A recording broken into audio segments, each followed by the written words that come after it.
अपनी जगह हम उनका एहतराम करते हैं, लेकिन हमारे ऑर्गेनाइजेशन में कॉन्स्टिट्यूशन के बाद सेंट्रल कमेटी ही हमारा सबसे बड़ा इदारा है और सेंट्रल कमेटी ने कई दिन के बहस मुबाहिसों के बाद ये फैसला लिया है कि हमें से कोई खात्मे मर्ग भूख हड़ताल पे बैठेगा अपने ऑर्गेनाइजेशन के चेयरमैन के लिए, अपने ऑर्गेनाइजेशन के लीडर के लिए, क्योंकि मैं जितना जाहिद को जानती हूँ, हम पिछले 8 साल से एक दूसरे को जानते हैं। मेरे ख्याल से जाहिद जैसे इंसान सदियों में पैदा होते हैं और हम उनको लॉस्ट नहीं कर सकते और हम ऐसे उसको किसी चोर या किसी दहशतगर्द की तरह मरता हुआ भी ISI और MI के हाथों मरता हुआ नहीं छोड़ सकते। हमारे लिए हमारे ऑर्गेनाइजेशन का लीडर हो, चाहे कोई मेंबर हो, कोई यूनिट का मेंबर हो, किसी जोन का मेंबर हो या सेंट्रल कमेटी का मेंबर हो, हमारे लोग BSO किसी को भी पे नहीं करता कि वो आए BSO के साथ काम करे। हमारे जितने भी मेंबर्स हैं वो रज़ाकार हैं, वो अपनी ज़िंदगियों का रिस्क लेकर BSO के प्लेटफॉर्म से आज़ाद बलूचिस्तान के लिए जद्दोजहद करते हैं। तो हम अपने लोगों को लॉस्ट नहीं कर सकते, हम अपने साथियों को लॉस्ट नहीं कर सकते जो इस तहरीक से,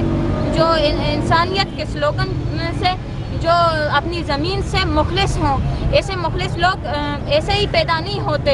सदियों में पैदा होते हैं। हमारे लिए हमारे लोग किसी सेंट्रल कमेटी का जो हमारे पॉलिसी साथ इदारा है, उस इदारे से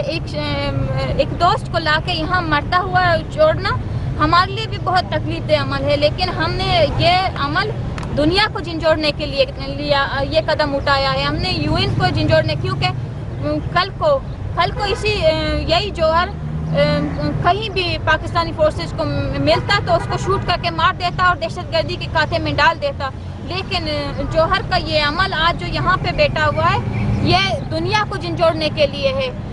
इनकी तकलीफें, इनका बर्दाश्त दुनिया को झंझोड़ने के लिए और दिखाने के लिए है कि हम अपने ऑर्गेनाइजेशन, अपनी ज़मीन, अपनी कौम और अपने लीडरशिप के लिए क्या कर सकते हैं। तो हम मजबूर हुए हैं, हमें कोई मरने का शौक़ नहीं है। हम इनकलाबी लोग हैं, हम नज़रियाती लोग हैं और हम जानते हैं कि ज़िंदगी की कीमत क्या है और इंसानों की ज़िंदगी की कीमत क्या है। जो इंसान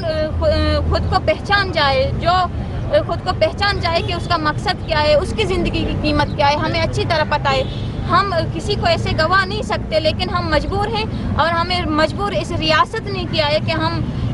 हार्ड स्टेप पे जाएं, क्योंकि न अलामती भूख हड़तालों से, न शटर डाउन और पहिया जाम से, न रैलियों से हमारी बात सुनी जा रही थी और कितने सालों से मुसलसल हम ये तरीका इख्तियार करते चले आ रहे हैं और वहाँ जब हमारी बात नहीं सुनी तो हमारे पास और कोई रास्ता बचा ही नहीं और हम मजबूर हैं। अगर हम कल को मरे भी इसी अमल के दौरान हम मर भी गए तो इसका जिम्मेदार पाकिस्तान पे होता है, इस रियासत पे होता है, हम पे नहीं होता है।